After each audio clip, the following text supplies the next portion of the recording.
Welcome. Picture this. You're in the ancient world, way before the hum of modern technology. You look up, and bam, the dark sky just rips open with this blinding flash of purple lightning, followed by an earth-shattering roar. To the ancients, this wasn't just static electricity rubbing together in the clouds. No way. This was the universe stepping in, the highest possible physical clearance rate. It's where karma literally crashes into physics. Let's dive right into this explainer on ancient thunder strikes and heavenly justice. So, think about it. What actually happens when a really bad person figures out how to game the system? When the local magistrates are too slow or maybe too corrupt or just too terrified to stop a local tyrant? Well, the ancients believed the sky itself had its own autocorrect button, a direct physical eradication system for moral decay that no earthly loophole could get around. To really see this in action, let's look at a famous story about the great philosopher Zhu Xi. Imagine him traveling, right? And he spots this absolutely perfect piece of land. Amazing feng shui, just vibrating with perfect natural energy. But it's been forcefully taken by this brutal, wealthy tyrant for his family tomb.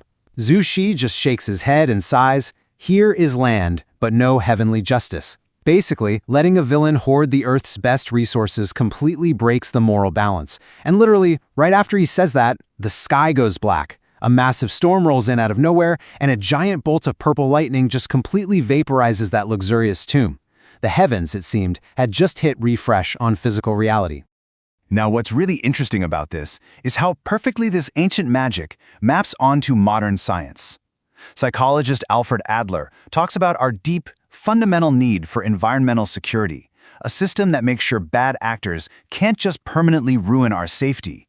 And sociologist George Herbert Mead, he actually describes a moral ecological balance. The idea is that when human malice pumps enough toxic energy into an ecosystem, it builds up until it hits a breaking point. The ecosystem basically has no choice but to trigger a physical feedback loop to cleanse itself. Which brings us to this absolutely terrifying, visceral concept, single-point clearance. We're not talking about some random, messy storm here. This was surgical. And to really grasp this, we've got to look at the chilling Wuzhou Vajra temple case from the Tang dynasty. So this temple was guarded by two massive, majestic Vajra statues. I mean, even the birds wouldn't dare land on these things. But one sweltering summer day, this incredibly drunk local official stands up on a balcony and decides it'd be fun to mock them. He laughs, calls these divine protectors useless mud, and then dumps greasy meat and hard liquor right onto their faces. Literally, the second that meat hits the statue, the sky goes pitch black, the air suddenly smells strongly of ozone and sulfur. A single razor-sharp bolt of purple lightning strikes. It doesn't singe a single wooden plank, doesn't touch anyone else standing right there. It just creates this massive shockwave that yanks the official out, throws him dozens of feet, and turns him into a literal pile of ash. And the thing is, ancient scholars didn't just freak out and call it a day. They meticulously mapped this stuff out. They didn't view these strikes as freak weather anomalies, but as the universe actively and precisely repairing a local reality that this guy's extreme arrogance had dangerously fractured. And this brilliantly illustrates what Sigmund Freud later explored in Totem and Taboo by completely defiling the community's psychological anchor. That official triggered massive collective social anxiety. Classical philosophy called this response. Basically, this intense spike of negative psychological energy created a literal microscopic resonance with natural particle flows in the atmosphere. The lightning was just a targeted strike to fix that torn psychological safety net. But okay, what happens when the corruption isn't just one guy, but it's literally built into the foundation of a massive project? That triggers what the ancients called structural eradication. Let's talk about the super dark origins of the Shuzhou Temple wooden pagoda. So, this towering 13-story pagoda was funded entirely by blood money. A monk named Sing Jin and an officer named Wei brutally murdered an alchemist just to steal his secret gold-making formula. As the poor alchemist is dying in the freezing rain, he curses them with his last breath. He says, "Make unjust gold, build a false pagoda, heavenly fire will burn it." But thinking they could just buy their way out of karma, the murderers went ahead and built their massive tower anyway. Let's look at this through the lens of thermodynamics, right? Injecting all that bloody stolen money created a highly chaotic, high-entropy environment. That giant pagoda literally became a lightning rod for the universe's wrath. It gets struck and burns to the ground. They rebuild it, struck and burned again. The lightning literally tunneled right into the core pillars. The heavens were basically forcing a thermodynamic annealing process, repeatedly burning away the corruption until the murderers were dead, their gold-making cauldron was thrown into a river, and that chaotic energy was finally neutralized. Now, if you think burning a building is crazy, wait until you see the universe display microscopic, intelligent precision. The ancients called it moral identification, and there is no greater or honestly more terrifying example of this than the Shuzhou Pagoda snake-killing case. Okay, so a group of arrogant scholars are resting near a pagoda, and they spot this ancient giant snake. Driven by pure greed, they decide they're going to kill it and eat it. Only one scholar in the group begs them to stop, pleading for some compassion. They just laugh at him, slaughter the snake, and start cooking. Completely disgusted, that innocent scholar just walks away. And almost instantly, the sky goes totally black. Massive hail starts pounding down, and this terrifying woven grid of purple lightning drops from the sky. It instantly annihilates every single scholar who helped kill the snake or even tasted the meat. Meanwhile, that innocent scholar is caught in the storm, so he runs into an abandoned temple and shuts the door tight. Suddenly, this thin, blue bolt of lightning actually snakes its way through the crack under the door and just hovers over the floor. Terrified, the scholar drops to his knees and screams, "I did not kill this snake with them. Divine justice is smart. Do not punish the innocent." And get this, the blue lightning just pauses, it hovers, and then it simply fades away.